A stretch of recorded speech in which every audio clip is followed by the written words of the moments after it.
తాకట్టులో ఉన్న బంగారాన్ని విడిపించి ఆ రోజు ఆన్లైన్ ధరకే కొంటుంది కొమ్మూరి గోల్డ్.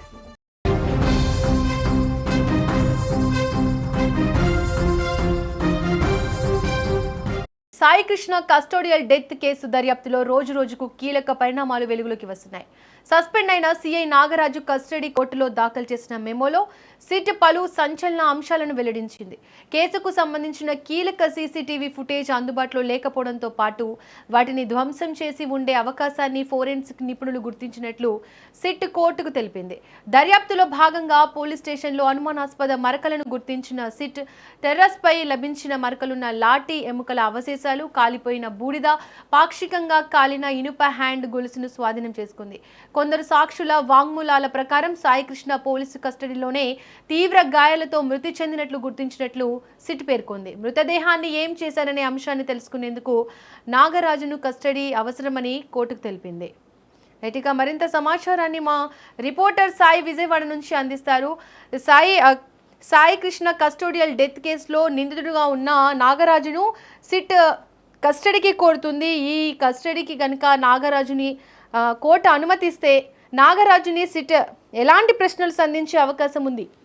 కస్టడీకి అనుమతించడం కాదు, కస్టడీ ఆల్రెడీ ఇచ్చేసింది కోర్టు కూడా. ఈ రోజు నుంచి ఈ జూలై 10వ తారీఖు వరకు 8 రోజుల పాటు పోలీస్ కస్టడీలోనే నాగరాజు విచారణ జరగబోతుంది. రాజమండ్రి సెంట్రల్ జైల్లో ప్రస్తుతం నాగరాజు ఉన్నాడు. అక్కడే లాయర్ల సమక్షంలో మొత్తం విచారణ జరగబోతుంది పోలీస్ కస్టడీ కూడా. అయితే కోర్టు మొత్తం ఒక పక్క సిట్ ఇచ్చిన నివేదిక, మరో పక్క నాగరాజు వేసిన పిటిషన్. నాగరాజు కూడా తనకు పోలీస్ కస్టడీ ఇస్తే ప్రాణహాని ఉందని నాగరాజు చెప్తున్నాడు. కానీ మాకు కీలకమైన ఆధారాలు దొరికినాయి, నాగరాజు నోరు విప్పట్లేదని సిట్ చెప్తోంది.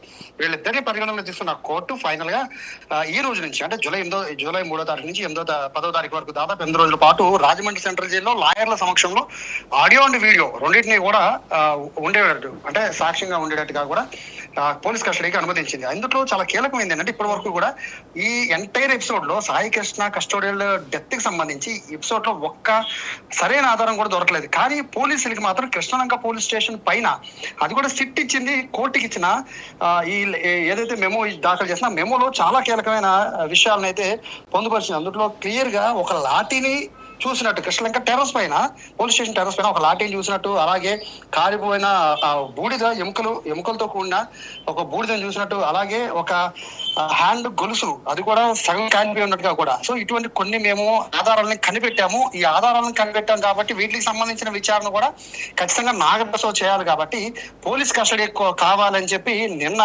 కోర్టును అడిగింది సిట్ బృందం. సో దీనికి సంబంధించి కొన్ని విషయాలు తప్ప, అంటే నేరుగా నాగరాజు కూడా ఏం చెప్పారంటే పోలీస్ కస్టడీకి ఇస్తే తన ప్రాణహాని ఉంది, తను చంపేస్తారు, తనకి నిజం చెప్పించాలని బలవంతంగా ఒప్పేస్తారని చెప్పి నాగరాజు చెప్పిన నేపథ్యంలో ఇటు ఈ అంశాలు, సిట్ చెప్పిన అంశాలు, మరోవైపు నాగరాజు చెప్పిన అంశాలు రెండింటిని పరిగణన తీసుకుని ఈ రోజు నుంచి జూలై 10వ తారీఖు వరకు 8 రోజుల పాటు పోలీస్ కస్టడీకి అనుమతించింది, అది కూడా లాయర్ల సమక్షంలో. సో ఈ కేసు అయితే చాలా కీలకంగా మారబోతోంది. మొత్తం ఈ ఎంటైర్ ఈ వ్యవహారంలో నాగరాజు పోలీస్ కస్టడీలో ఏం చెప్తాడో చెప్పడా, ఈ రెండు చాలా కీలకంగా మారిపోతున్నాయి. కానీ ఇందులో అందరికన్నా అన్నిటికన్నా ఆశ్చర్య కలిగించే అంశం ఏంటంటే ఒక పక్క సీసీ ఫుటేజ్ మాయమైపోయింది, కానీ ఆధారాలు ఎలా దొరుకుతాయనే కోణంలో సిట్ ఇచ్చిన నివేదికలో ఇందులో ఈ లాఠీ కానీ, లేకపోతే ఈ బూడిది కానీ, ఎముకలు కానీ, లేదా ఈ టెర్రస్ పైన దొరికిన ఈ ఏదైతే ఒక చిన్న చైన్ అంటే హ్యాండ్ గొలుసు, సో ఇవన్నీ దొరికాయి. కాబట్టి ఇవన్నీ సాయి కృష్ణవేనా అనే ఒక అనుమానం అయితే కలుగుతుంది. ఒకవేళ కనుక అదే కనుక సిట్ భావిస్తే కనుక ఖచ్చితంగా ఈ ఎముకల్ని, బూడిదని కనుక ఖచ్చితంగా డిఎన్ఏకి ఇచ్చే అవకాశం ఉంది. ఈ కేసులో కీలక పరిణామంగా ఉంది. ఒకవేళ కనుక మృతదేహాన్ని కనుక ఇలాగా ఒకవేళ దహనం చేస్తుంటే కనుక అది ఎక్కడ దహనం చేశారు, ఎందుకు దహనం చేశారు, ఆధారాలు ఎందుకు చేర్పివేశారు, ఇలా అనేక ప్రశ్నలు బయటకు వచ్చే అవకాశం ఉంది. కాబట్టి ఈ కేసులో ఈ సిట్ ఏదైతే పొందుపరిచిన అంశాలు ఉన్నాయో అవి ఇప్పుడు మొత్తం సెన్సేషన్ గా మారబోతున్నాయి. చూడాలి ఈ సిట్ ఈ 8 రోజుల కస్టడీ తర్వాత నాగరాజు నుంచి ఏ నిజాలు బయట తీస్తుంది, లేదా నిజాలు బయట తీస్తుందా, లేదా పోలీస్ కస్టడీని మరింత పెంచమని అడుగుతుందా చూడాలి. సాయి, అలాగే ఈ మృతదేహాన్ని తరలించడం లేదా ఆధారాలను ధ్వంసం చేయడంలో ఒక నాగరాజు పాత్రే ఉండే అవకాశం ఉందా, ఇంకెవరైనా హస్తాలు ఉండే అవకాశం ఉందా?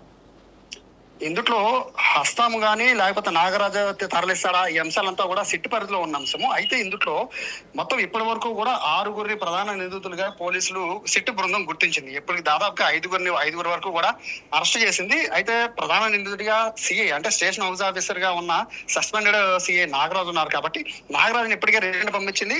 అలాగే మిగిలిన వాళ్ళని కూడా సహకరించి హెడ్ కానిస్టేబుల్ కానీ, కానిస్టేబుల్స్ కానీ, క్రైమ్ కానిస్టేబుల్ కానీ వీళ్ళందరినీ కూడా ఇప్పటికే రిమాండ్ కి పంపించడం జరిగింది. బట్ ఇందులో పోలీస్ కస్టడీ కోరింది కేవలం నాగరాజు వరకు మాత్రమే. బట్ మిగిలిన నలుగురు వాళ్ళ నుంచి కూడా సమాచారం సేకరించాలి కాబట్టి వాళ్ళని కూడా పోలీస్ కస్టడీకి అడుగుతారా లేదనేది చూడాలి. ప్రస్తుతానికి అయితే నాగరాజుని అయితే కీలకంగా, మొత్తం ఎంటైర్ వ్యవహారంలో నాగరాజే కీలకం కాబట్టి, ఎందుకంటే టాస్క్ ఫోర్స్ వాళ్ళు కృష్ణలంక సిఐకి అప్పచెప్పాము, సాయి కృష్ణని తీసుకొచ్చి మార్కాపురం నుంచి అని చెప్తున్నారు కాబట్టి ఆ తర్వాత జరిగిన పరిణామాలు సీసీ ఫుటేజ్ అయితే పూర్తిగా మార్చేశారు. సీసీ కెమెరాకు సంబంధించిన హార్డ్ డిస్క్ మాయం చేశారు.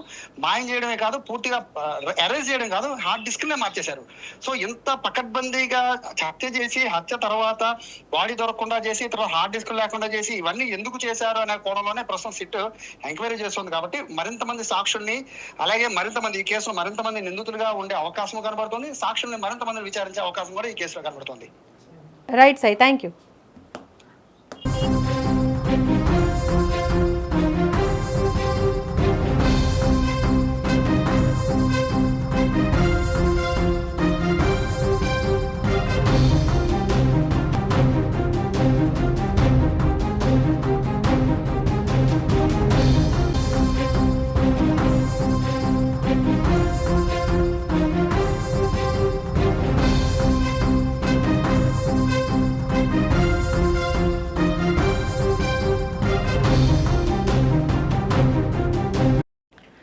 రైట్, ఇక కోర్టు అనుమతితో నాగరాజును సిట్ కస్టడీలోకి తీసుకుంటే ఆ దర్యాప్తులో మరిన్ని కీలక విషయాలు బయటపడే అవకాశం ఉంది. అలాగని న్యాయ నిపుణులు కూడా అదే భావిస్తున్నారు. అయితే అది విచారణ ఫలితాలపై కూడా ఆధారపడి ఉంటుంది.